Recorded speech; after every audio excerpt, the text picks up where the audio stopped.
And, yeah. Kind of going along with the timeline here. You were at Hilton first, correct? And then you went to Marriott. And then I remember reading somewhere that you said you got recruited by Disney. I did. To go work for that. How did that come about? Was it something? Well, I'm just curious. How did that come about to where they saw you and said, this is a guy that needs to come work for us? Well, this is a good lesson and get along with everybody. So I'm working at Marriott, and this guy comes to work with me, and he reports to me. His name's Sanjay Varma. They bring him in from the Middle East. He was been working for Marriott over there, and he got in trouble with at Mecca when he was trying to sell something he wasn't supposed to. They had to fly him out of the country before he got arrested. Wow! And they sent him to Washington. They assigned him to me, and he worked for me, and he worked for me for a couple of years.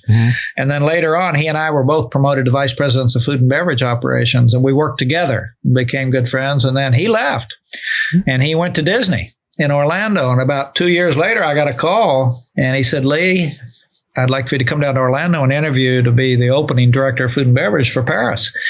Yeah, I said, okay. So I asked my wife, I said, what do you think? She said, absolutely. I said, are you crazy? What if it doesn't work out? I'm here at Marriott. I got a good job. Everything's great. She said, Lee, if you don't take this opportunity, you're going to regret it in 5 years, that you could have worked in Paris, you're going to work for Disney, and they're going to pay you. And I think that was right. Take a risk in life. We did. It turned out to be the best thing ever. I did. And so he recruited me, even though he'd worked for me for many years. And then now he recruited me, and I worked for him in Paris. So now I report to him. So that's how life works. And you never know who's going to be your boss. And it might be that little 10-year-old standing next to you. Yeah, that's true. Yeah, you got to do a good job regardless of what your situation is regardless of who you're working with. Yeah, that's a good way to show how trust is actually built. I mean, it's something that does take time, especially in a working environment. Yeah. And somebody says, yeah, he has skills. I trust him as well. Yeah, come up here and get a shot. Yeah. And that's what he was looking for. I was one of the few people who could tell him what was on my mind. Most people were scared to death of him. So, and I would work together, and we were good friends. And I would give him good positive feedback, which is he needed, because he was not always paying attention to the people. He was always about the process or the job or the whatever you're working on, and you got to do both. Yeah. So we were a good team. We worked together for 3 years over there. Yeah, actually, we went to India together. He's Indian, so we went to India for a month once, and that was a big eye opener for me. How so? Just the poverty and the religious issues and people everywhere, and the beggars. I mean, people begging. I mean, it wears you down. Oh God, yeah. And people living on the street, on the sidewalk. And I mean, it's like unbelievable. That's hardcore. All right. So you spent 3 years in France. Is that correct?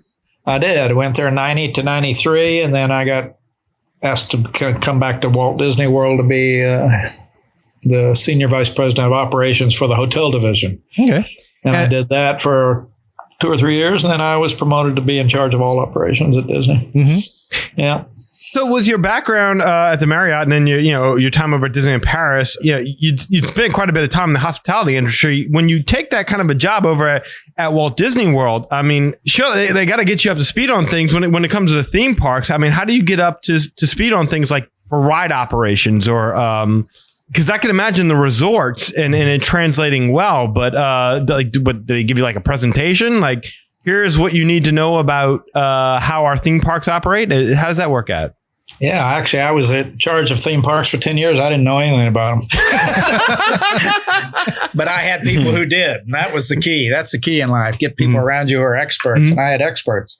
I didn't know anything about anything. I mean, I just had experts everywhere. And food and beverage, merchandise, retail, shows, entertainment, all these people report, security. Everybody reported to me, and I think there's a key to managing experts, and the key is get great people and then let them do their job, and they can come to you if they need some help, but probably technical help you can't give them because it's too complex today.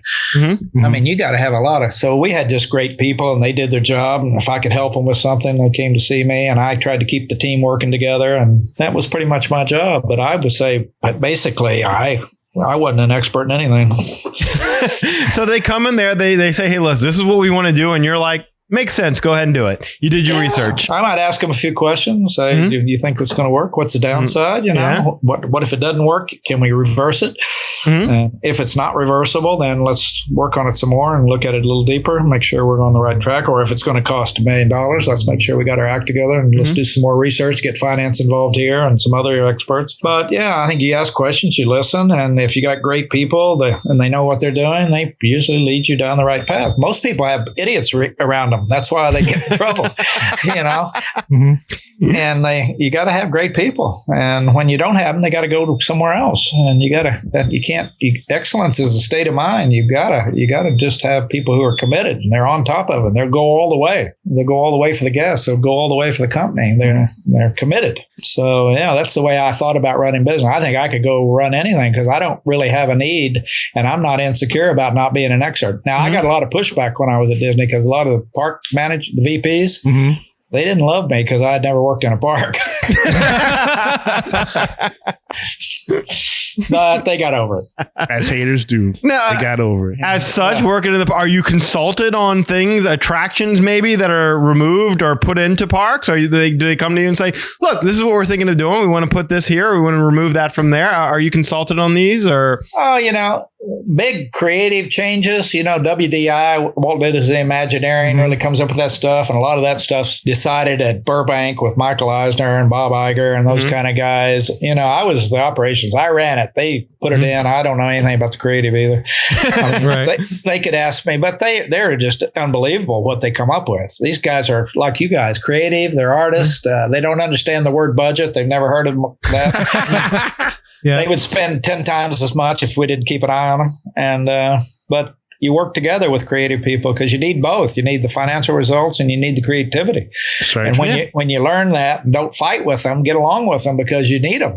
And they need the money and they need the support and they need the structure, business structure. So that's how Disney works pretty well. People are really all on the same path of getting it done. And you do what you do best and they do what they do best. And don't try to get involved in things you're not very good at like a lot of leaders do.